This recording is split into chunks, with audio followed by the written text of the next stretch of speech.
Hey everybody, this is Tom from Rocket Restorations, and we got a fun one for you today. As all you know, I am a huge cop car guy, and this is one that's been stuck in the back building for a while. We had to do a bit of car shuffle. We had a Chrysler 300 Hearst in the back of this shop back here, and we had to get some cars out this week. So we moved it out, and this one got outside, and we thought we'd do a little re-revival on it, and I thought I'd do a video on it because it seems like a lot of my fans really love cop cars as much as I do. So this is a 1964 Dodge 330 Washington State Patrol car. This one's really neat. I mean, this is basically a four-door Roadrunner. It's a 383 four-barrel, you know, HP cop car, and it's really unusual because most agencies at the time ran full-size cars. They ran Poleras or Furies, you know, full-size cars, or you know, CHP in 64 used Dodge 880s right over there. There's one right there, 64 Dodge 880. And I'm not sure why Washington State Patrol used Dodges, mid-size Dodges in 64, but that's the decision they made. They ran Darts in 62 and they really liked them. They liked the speed, they liked the compactness. Obviously they're a little bit smaller, but you know, at the time fuel mileage wasn't really important to them that much. You know, fuel was cheap, so they more worried about, you know, room and cages and all that stuff, and this kind of, you know, went against the grain a little bit. But they ran Darts in 62, they ran Fords in 63, and then 64 all the models were Dodge 330s, and there's a 383 4-bar car. This one's got a cool story that I'll get into in just a minute here. This car came out of Yakima, Washington. Was a long-time owner. I believe the guy's dad actually bought it from the auction. I mean, he had it for a long time, and I knew about this car for a while. So all right, well, here's the kind of the story behind this. So like probably 20 years ago now, long time ago, when I was a young pup going to shows, I'd always go to the Yakima Mopar show every year because I love going over there. It was always a good show.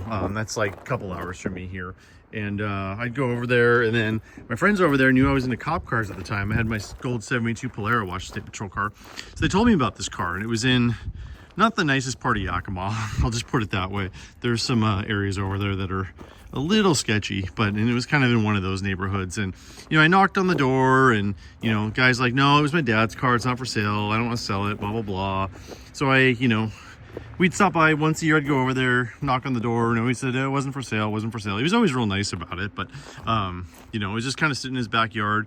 He wasn't really doing anything with it. Well, on one of the trips I kind of came up with the idea. It's like, hey, you know, the window's broken on it, and a buddy of mine, Colin, was parting out a Polera at the time, and it was a four-door. So I basically gave him a window for it, and he was very grateful. He never actually got it put in, but he was very grateful for doing that. So all right, well, fast forward about 10 years, and my brother Gary bought a Ford police car over in Eastern Washington. I can't even remember where. I can't even remember what it is. It was like a 302 Ford. I think he thought it might have been Washington State Patrol, and it wasn't. It was just kind of a generic police package car. And he was over there, he got it, and then he stops by the guy's house. And of course, if you don't know me very well, so I'm Tom, my brother's Gary, and we're identical twins. So if you don't know us, we look very similar. So he decided, well, he's with the cop car, you know, I hadn't stopped by in a year. Let me stop by and knock on the door. So he knocks on the guy's door and, you know, asks, hey, is the car for sale? And the guy said, yes, I am willing to sell the car. I'm never going to do anything with it. You guys can have it. And he was super excited. But okay, but here's the deal. So I stopped by this guy's place like once, twice a year for almost 10 years. And then my brother stops by. The guy thinks he's me. I was nice, got him a window, you know, all this stuff. And my brother ended up buying it. So not that I'm bitter about that at all. And the good thing is it isn't my house, and you know, possession is 9/10 of the law, right? I'm gonna go with that.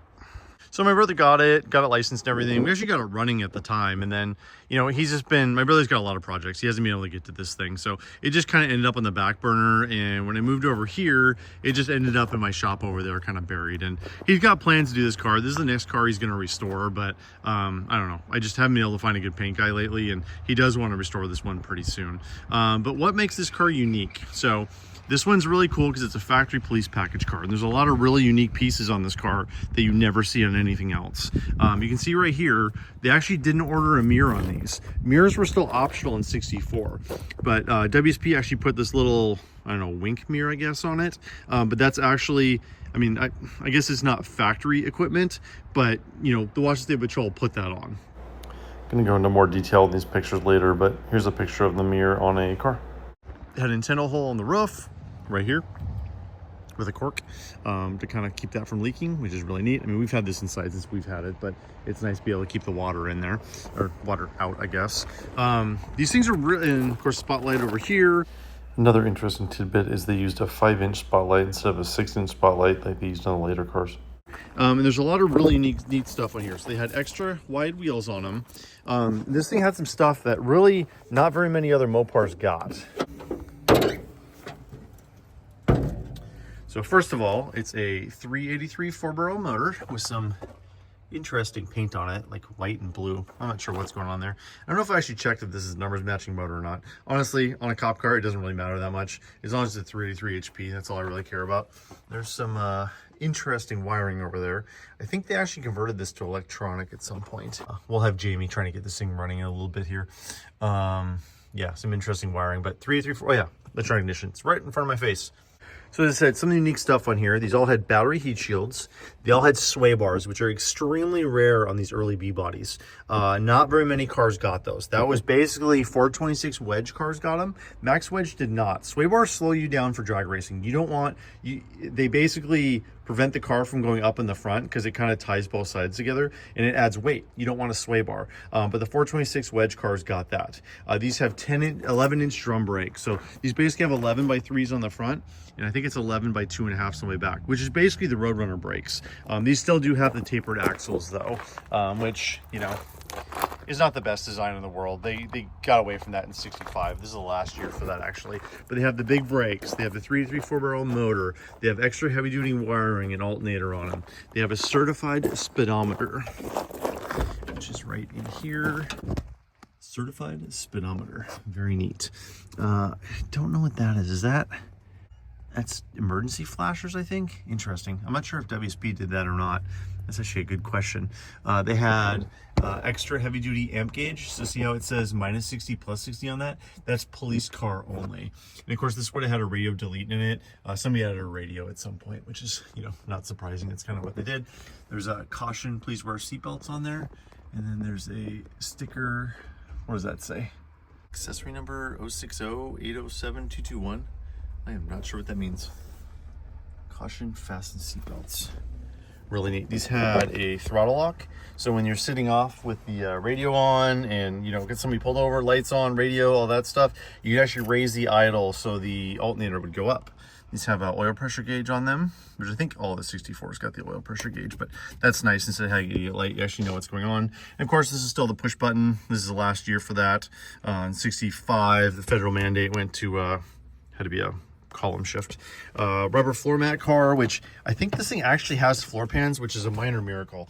I don't know if most of you guys know this, but if you have rubber floor mats in your car, there's about a 99% chance that your floors are gone. Because what they did is it's a rubber floor mat, but it has like that much insulation underneath it. And what always happened is the insulation would get wet and there's no way for it to dry out. So they would, like, you know, a prisoner would puke in the back or something and they'd hose it out, and then the water would get underneath the mat, like where the seatbelt holes went through, and it would just never dry out, which is very unfortunate.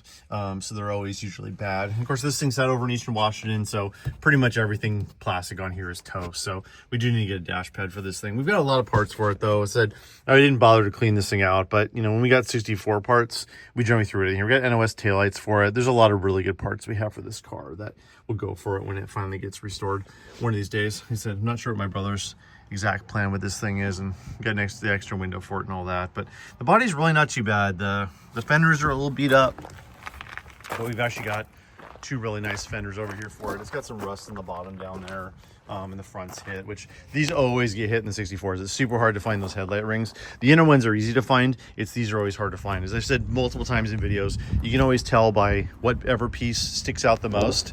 That's the piece that's valuable and hard to find. We picked up these a couple of years ago. These are actually 330 fenders. So there's multiple trims on a 64 Dodge. So 330 was the base. And you just basically had the basic C that went around. Then you had the 440, then you had the Polara, then you had the Polara 500. And they each had different trim on the side. Polara 500 had the turn aluminum, 440 had the inner piece, and the Polara had another piece right there. These are actually pretty nice fenders. There's a little bit, I guess there's a little bit of that dog leg down there, but it's still better than what we got. And the noses are pretty clean too. That one's got a little hit in the side, but as I said, it's way better than what we got. It's super, super hard to fix that nose piece. So I'd rather have to not fix that than do a little dog leg rest. Here we got the vintage plates on it. J would be Thurston County, and the Wash 63 plates are right. It's actually interesting. So these plates come out in, well, 1963. So they had green ones until 62. These came out in 63, but everybody hated them, like hated them. They actually passed a state law that all license plates after this had to have Washington on them. They were so hated, the state legislature actually passed a law saying that. So in 65, they went back to Washington, but it's kind of a crapshoot on what you got, because some of the smaller counties got a whole bunch of Wash 63 plates, and some of the smaller counties in Washington used them all the way through 67, and then 68 is when they went to the more modern design, which was the green and white plates. So it's kind of mixed, but the Washington ones are really hard to find because they didn't make very many of them. And they're in the Washington plates are letter by county. So J would be Thurston County, which is where Olympia is and where we live.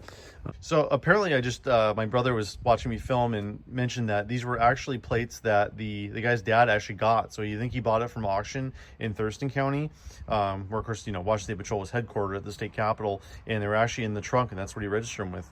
Kind of cool. They came straight from the DOL. I think that's very cool. Even though the car lived in Yakima, it got the Thurston County plates. Okay, so you can pretty much ignore everything I just said. Apparently JJ means they came from the DOL at the state capitol. That's why you have a hard time finding Thurston County plates, because JJ would be ones that they just picked up on their own, so they didn't have to go through the mail. This has the Jiffy Jet washer bottle on it. Has a block heater, you know, Eastern Washington, cold.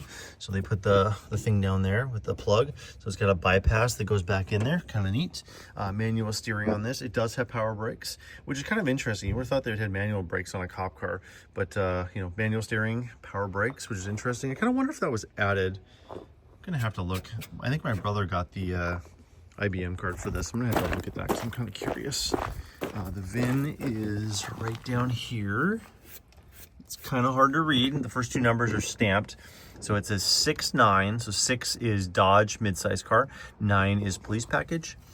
4 is the year. 1964, of course. 2 is the plant, Hamtramck. And then the sequence number, 176513. And these are not riveted on. They did a process called reverse spot welding to hold them on there. So it is pretty common for these VIN tags to fall off on these cars, but this one actually looks nice and secure there. So whoever did the reverse spot welding did a pretty good job. Got some nice parts back here. I kind of really like these actually. So these are Dodge emblems they put on the quarter panel. I think they look really good. So they obviously had less trim on the 330, but those Dodge emblems are really cool on the quarter panel there. All right, well, here's the fender tag. Let's do a little decode for you here. So the SO is the scheduled production date, which is 0204. It's a couple days from my birthday, real close.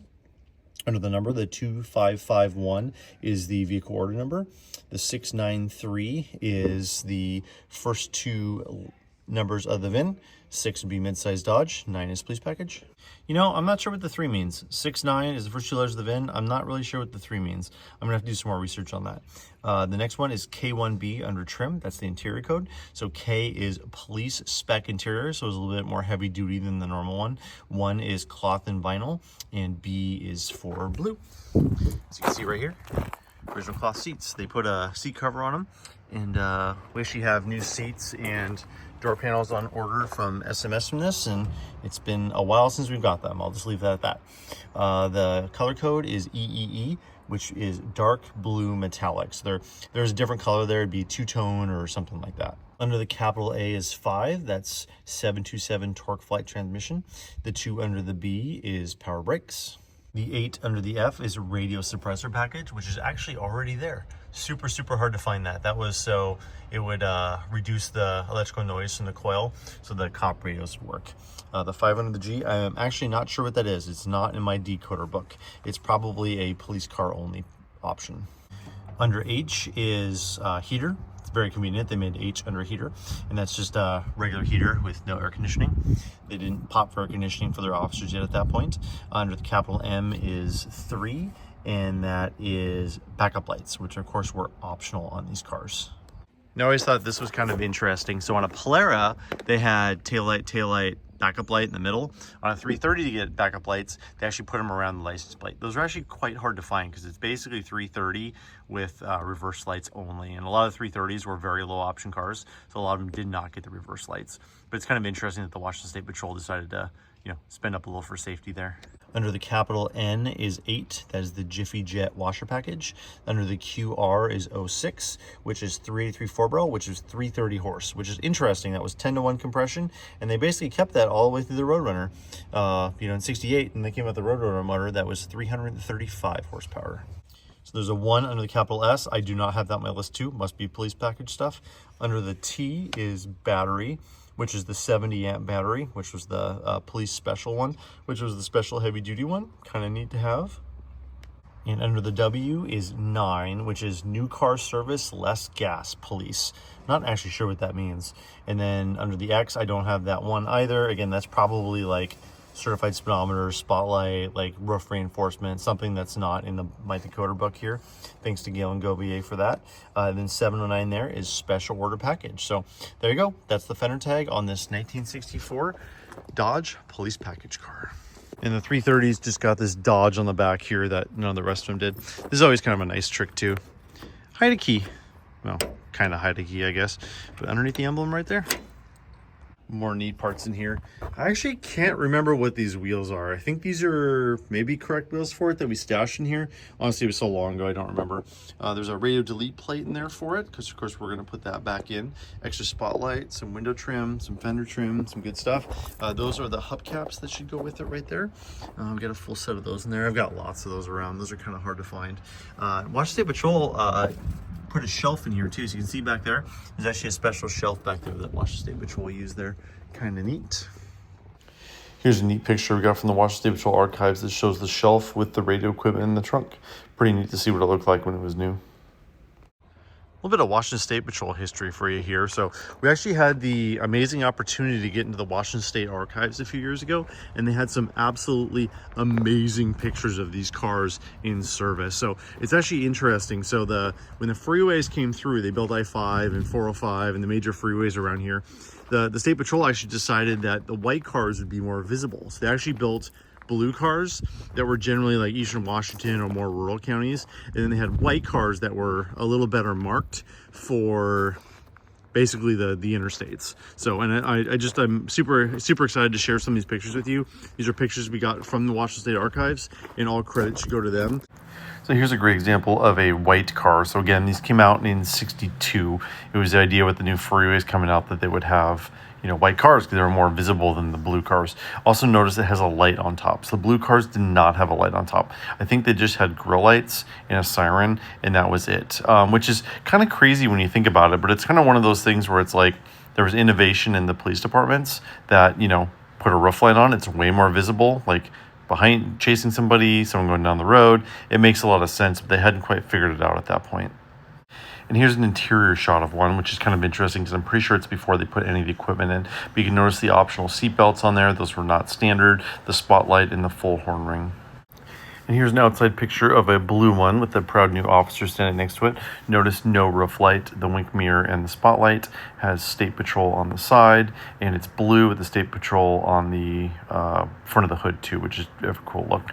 Also notice I believe a 61 Ford in the background. One really fun part about going through all these old Washington State Patrol pictures is seeing all the old cars in the background. There's a lot of really cool stuff. Like we actually discovered going through the archives that they actually experimented in 62 with a bunch of other makes of cop cars. This is kind of cool. I've seen this on every Washington State Patrol car. I'm pretty sure that's Washington State Patrol, but they actually put reflectors on there. So at night when they open the door, you could see them. Kind of a neat touch. I mean, I got it out. I got to take it for a drive, right? We're going to put it back in that shop, but I'm going to do a lap of the yard first. Okay, the problem with, it's great having an oil pressure gauge, but the problem is it tells you what your oil pressure is sometimes, and that's pretty low. It's charging nice. And of course, the famous push button transmission. Down is park, up is to go back to neutral. Press that for drive. Goes right into gear. Oh yeah, manual steering. No brakes, no brakes. So Jamie, who got this thing running, kind of failed to mention that the brakes didn't work. That's why the e-brake was on. That's a good thing to know. All right, let's try this again without, you know, trying to die. Actually runs pretty good. I mean, if we were to restore it, the engine's gonna have to be done, but windshield's very dirty. These also had full horn rings because Washington State Patrol, at least from what I've been told, is that's actually how they actuated their sirens. So they had a switch system in a console, and then when they had to activate their lights and sirens, ooh, that's bumpy, they would just hit the horn, so it was easy for them to do. So they didn't have to like take their hands off the wheel in a pursuit or something. They could just hit the horn and it would activate the lights and sirens. Horn does not work. Very, very disappointing. And of course, my brother parked right in my way, so I can't make a lap. Ignore the dirt there. That was my 2-car hauler. It didn't like that ditch very much.